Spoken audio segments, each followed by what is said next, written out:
Ahoj lidi, v dnešním videu probereme tenhle blok Stone.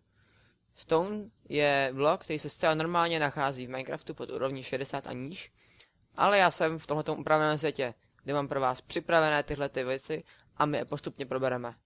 Já jsem Pípeček a provedu vás tímhle videem. Jdeme tady do řady 1. Máme tady první ukázky. Stone jde vykopat jakýmkoliv krumpáčem ve hře, od dřevěného přes zlatý až diamantovým, a po vykopání dropne cobblestone. Pokud ovšem nemáte silk touch, kde můžete vykopat stone, a po dropnutí vypadne sám velký stone. Můžete ho získat taky generací, a to tím, že do proudu vody na něj doteče láva. Tak to fungují nějaké generátory třeba na Skyblocku, pokud jste někdy hráli. Tohle je ale důkaz, že není přímo spolehlivý a musíte ho nějak opravit. Třeba takhle. Tady vidíte, že stone se dá vypéct, cobblestone, a abyste dostali náš stone. Tak, jdeme na craftění. Zde se z něj dá vykraftit jedna z dalších věcí, to je repeater. Můžete použít na craftění komparátoru. A to následující, taková střížka. Můžete z něj udělat tlačítko, které může být použito jako zdroj redstoneu. Můžete z něj udělat cobblestone brick. Můžete z něj udělat stone slab. A můžete z něj udělat nášlapnou desku, která bude taky fungovat jako zdroj redstoneu, pokud ní šlapnete. Tak jdeme do další sekce. Tohle jsou takové fakty, a kterému asi každý dojdou. Stone se stavkuje po 64 a není hořlavý. To tam jenom musím říct, aby to bylo video kompletní.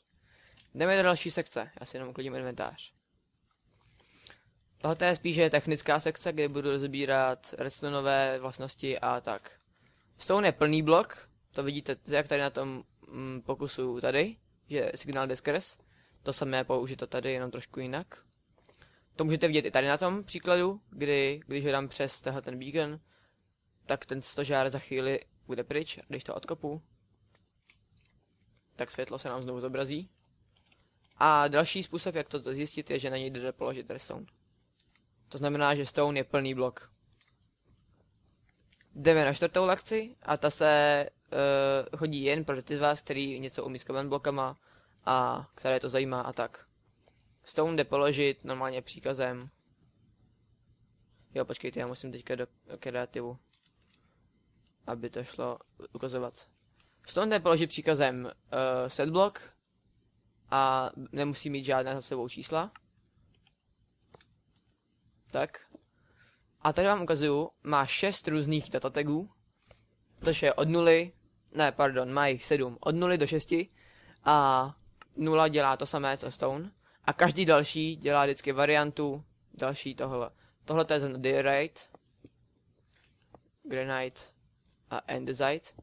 A pokaždé vidíte, že to je o číslo větší, to znamená, tady bylo číslo 3, tady bylo číslo 4 a udělal tuto variantu. Protože jsme v Minecraftu 1.10, to vidíte tam nahoře, tady. Tak, tahle ten příkaz, který tady už nefunguje. A to je, že byste místo toho slovíčka stone použili číslo 1. Tak. To je všechno, co jsem vám tady v tom videu chtěl říct. To je celý probraný stone. Jak jsem sliboval, video je kratší, ale přesně pokrývá to, co mělo. A já vám díky za shlédnutí a těšte se na další videa.